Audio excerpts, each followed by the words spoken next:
Mga kamanibela, pag talagang classic, timeless, kagaya ni Tatay Leonardo Ocampo na natagpuan namin dito sa Santo Tomas, Batangas. Almost 80 years old na. 80 years old na. Almost. Almost. 1 year na lang. This is 95 years old. Pwede niyo po ba kaming i-tour, Tatay Leo, sa inyo pong baby na sports car ng 1930s? Tara mga kamanibela, silipin natin. Ang original nito, ang gulong niyan, parang gulong lang ng motorsiklo. Pero rayos din. Ngayon, since ginamit sa drag racing, hindi pwede maghihiwalay-hiwalay na yan. Yung mga ganyang klaseng gulong. Nagtsaga ako, umanap ako sa US, kung sa East Coast, West Coast, na makakuha ako ng mag wheels na wire na matibay na pwede siyang pandrag. Oh. So nakakuha ako ng 2 sets. Katagalan, years, sabi nila, 8 years. At ano bang model o brand itong sports car nyo, Tay? Ford Sports Coupe, Ford Sports Coupe. 1932. 1932. Naku, hindi pa tayo tao nun, mga kamanibela. Ang original pala ng gulong ni Tatay, malilipis lang ang Maliit gulong lang. pala. Pero, Mga ganito lang. Pero maliliit pa rin ito. Parang motor lang, bisikleta. Ito lang, ang laban. Ngayon, Tapos in-upgrade ni Tatay. since ito ang kumakayod, ito ang... Itong nasa likod po. Ay, naghanap ako ng steel mugs. Talagang bakal, may mabigat, ang lalaki. So, pwede siyang umarangkada na ang gulong sa una, nakataas sa first gear na bago babagsak pag next segunda na. Modernized Oo. sports Tapos, car. Ito, light to, very light. Anyway naman, kaladkad lang naman yun eh. Hindi siya nakayod eh. Yun ang importante, yun ang matibay. Pagdating po sa makina, Tay, ano po ang in-upgrade nyo sa makina? Yung dating makina po nito, Nakakapraso!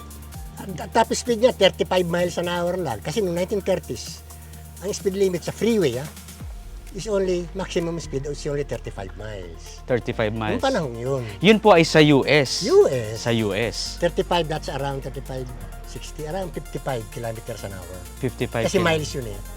Ito, kahit nung nasa US pa, at halimbawa, yung pa rin ang makina niya, kasi wala nang piyasa, hindi na mapaandar nga sa US yan eh. Halimbawa, assuming umaandar, hindi mo pwede pa rin itakbo, matitikitan ka. Kasi mababa ang takbo mo against the law eh. Kasi sa loob ng freeway, 60 miles an hour. That's minimum yung first lane. Second lane, 65, 70. So, doon ka na sa 60. Ay, hindi pa rin kaya itakbo ng 60 yan eh. Noon dati niyang makina. Dahil original yun. 35 lang. Huli ka. Kasi kahit walang pulis, makita ka sa monitor, baka mabangga ka sa likod. Paglabas mo, huli ka na. Huwag bubuntutin ka na ng pulis. Mukhang mahal na mahal nyo, Tay, dahil hindi nyo hayaang di magamit, kaya in-upgrade nyo po. Ngayon po, gano'n nakabilis ang takbo nito, Aba, Tay? hindi. May gusto daan. May gitay sa niyan. kanina natakot si Mrs. Baka, sabi niya, bagal na konti. Hindi ka ako, excited lang ako. Baka ako nawawalan ng power.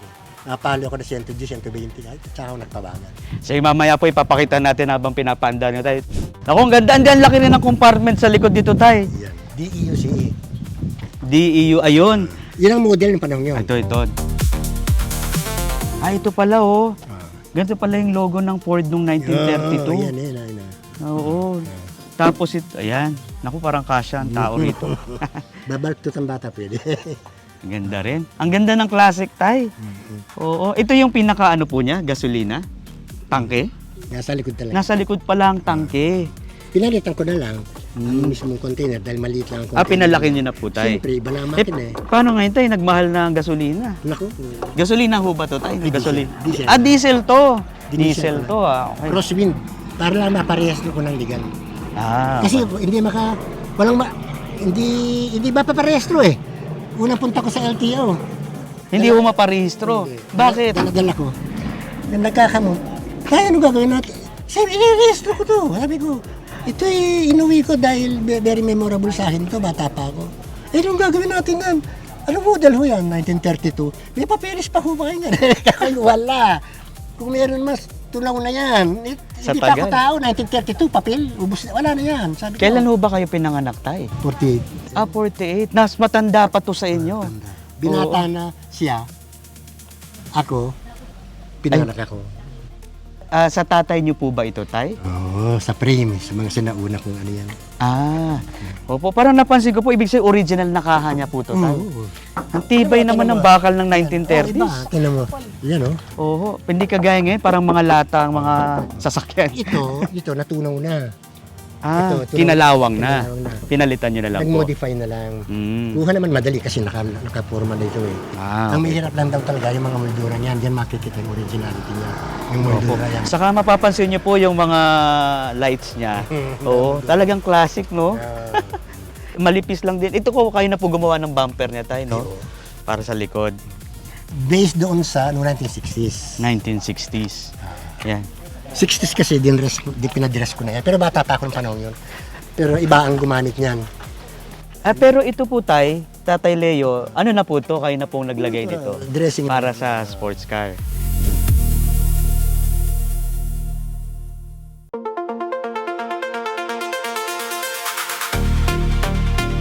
Ano ba tay? Pwede ba nating i-test drive? See? Alam niyo ba ang pinaka gusto kong mapakinggan dito? Itong kanyang busina na parang sa tren na hinihila. Mamaya, patugtog natin.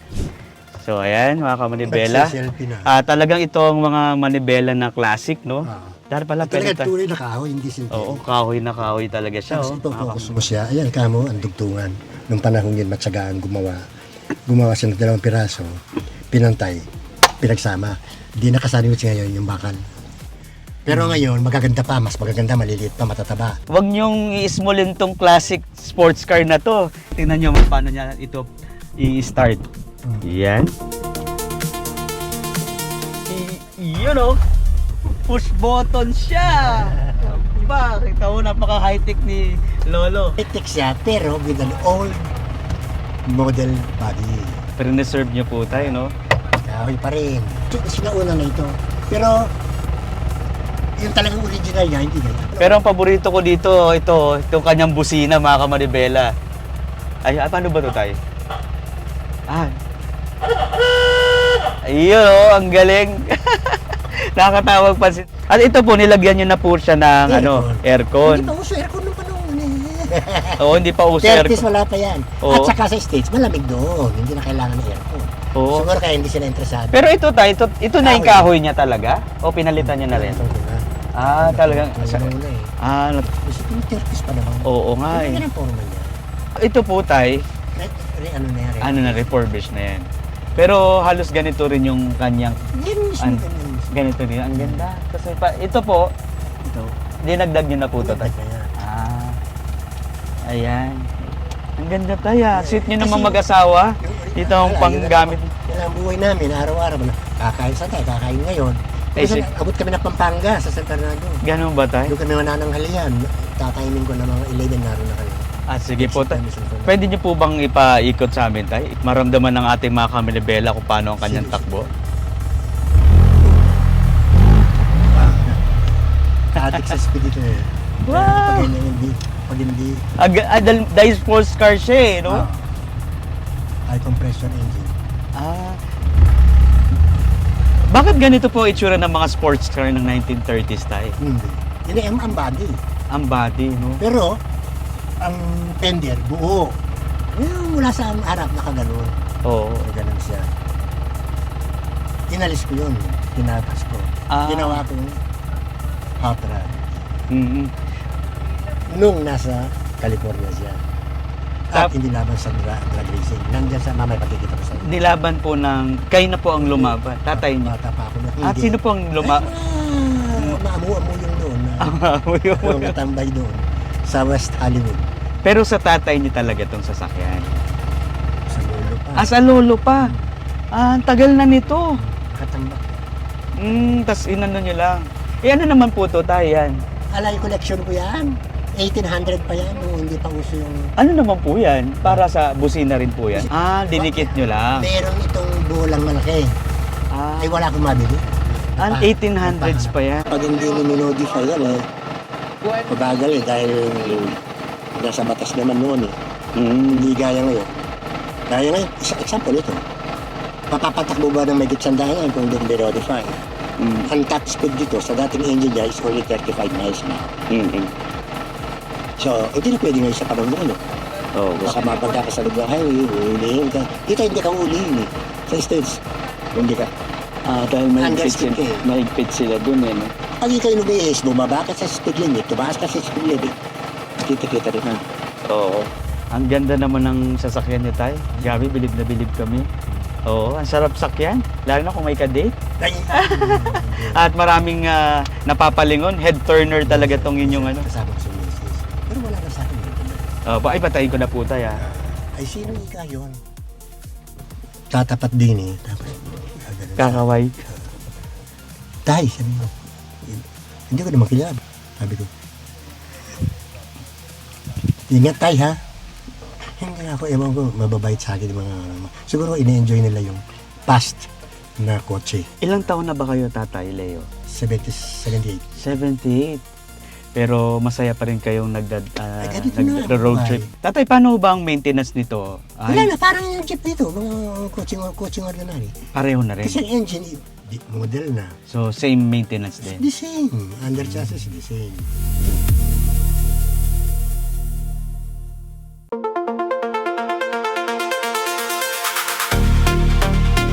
Tay, baka may mensahe kayo sa ating mga kamanibela, sa mga nanonood sa atin, kung anong mapapayo nyo para tumagal din at maingatan nila ang kanilang mga sasakyan.